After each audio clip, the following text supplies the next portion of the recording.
Assalamualaikum warahmatullahi wabarakatuh. Hello everyone, my name is Hanifah Diakise with my student ID number F1C420027. I am a biology student at Jambi University, Faculty of Science and Technology. In this video, I will discuss about 3 questions and their answer based from my mid-semester test.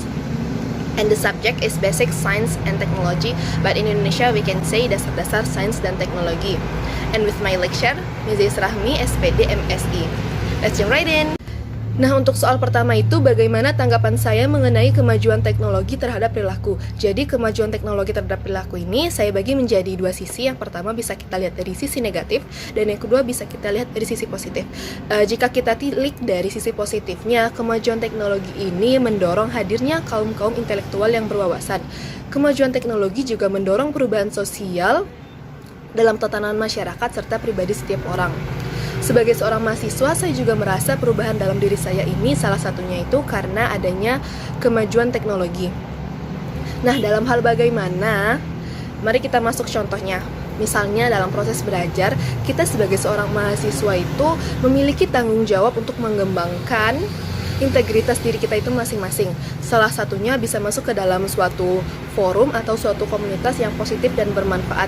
Nah, dalam suatu forum itu, kita itu dituntut untuk aktif bersuara, menyumbangkan opini, dan berlatih soft skill lainnya di mana kita tidak mendapatkan semua itu di dalam dunia perkuliahan.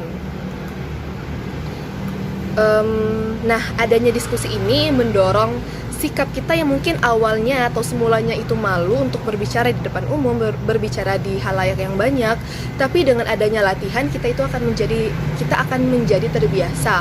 Otomatis pola pikir kita itu juga berubah dan berdampak pula pada perubahan sikap kita. Nah, bagaimana kita itu bisa mendapatkan informasi mengenai forum A, informasi mengenai komunitas B? Jawabannya adalah karena teknologi. Adanya teknologi ini memudahkan kita untuk mendapatkan informasi dan berita terbaru sehingga kita itu bisa lebih update ke depannya. Nah, bukankah hal yang sudah saya tunjukkan ini merupakan salah satu contoh bukti hal positif dari kemajuan teknologi? Nah, untuk sisi negatifnya sudah tentu kita dapatkan juga dalam kemajuan teknologi itu sendiri terhadap perilaku. Di sini saya menggarisbawahi tentang perubahan sikap sosial manusia terhadap lingkungan sekitarnya maupun lingkungan luas. Kita beri contoh saja, di zaman modernisasi ini orang itu sangat ketergantungan terhadap teknologi. Salah satunya adalah gawai, dimana jika kita bisa melihat di tempat A, di tempat B, itu banyak orang yang menggunakan gawai yang canggih. Bahkan di usia yang kecil sekalipun atau usia yang sudah tua sekalipun, mereka itu sudah mengerti bagaimana cara bermain gawai.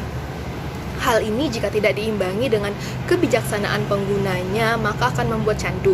Candu inilah yang akan menjadi yang akan mampu membuat manusia ini seakan-akan merasa dunianya itu hanya berputar di sekelilingnya saja tanpa melihat atau memperdulikan lingkungannya sendiri. Contohnya kecilnya saja ketika kita itu sedang kumpul keluarga.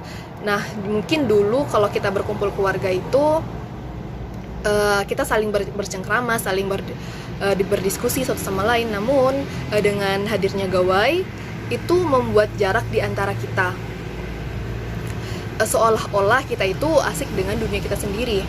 Serta contoh kontras yang lainnya adalah masuknya budaya dan ideologi dari luar tanpa adanya filter terlebih dahulu, mana yang baik dan mana yang buruk, sehingga paham liberal ini mudah sekali masuk ke dalam diri kita. Adab dan ilmu itu selaras atau satu jalan.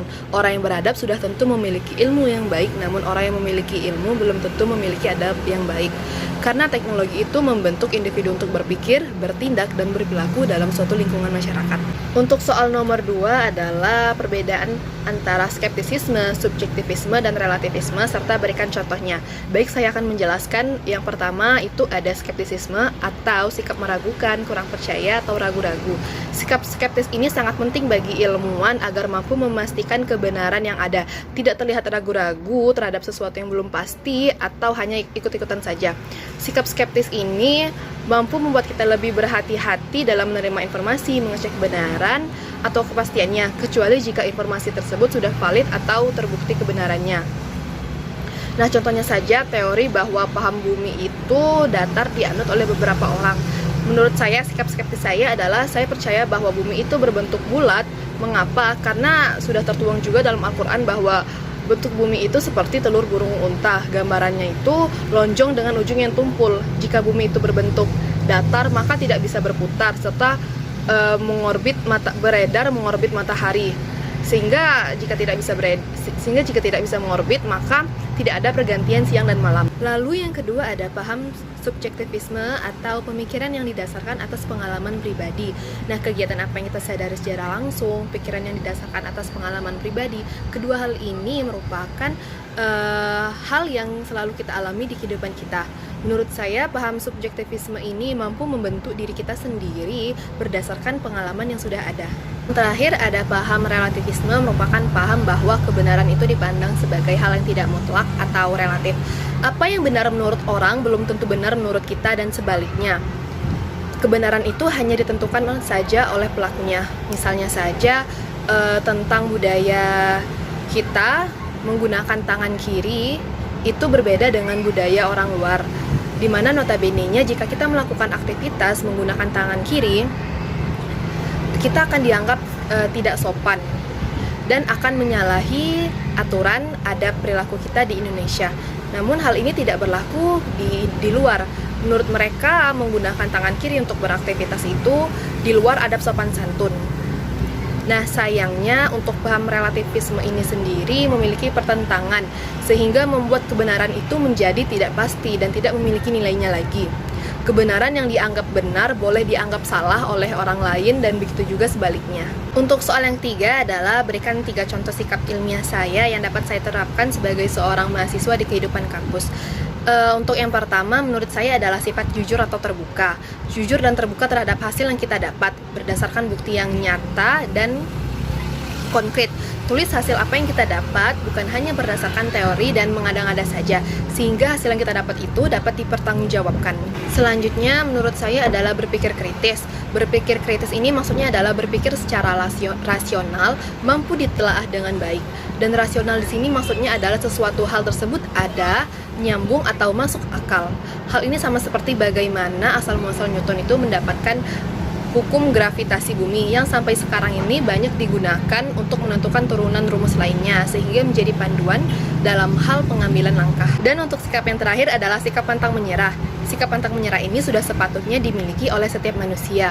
Bahkan ilmuwan sekalipun itu untuk mendapatkan temuannya perlu ratusan kali percobaan hingga temuannya itu dapat dikatakan sempurna dan layak diketahui oleh orang lain.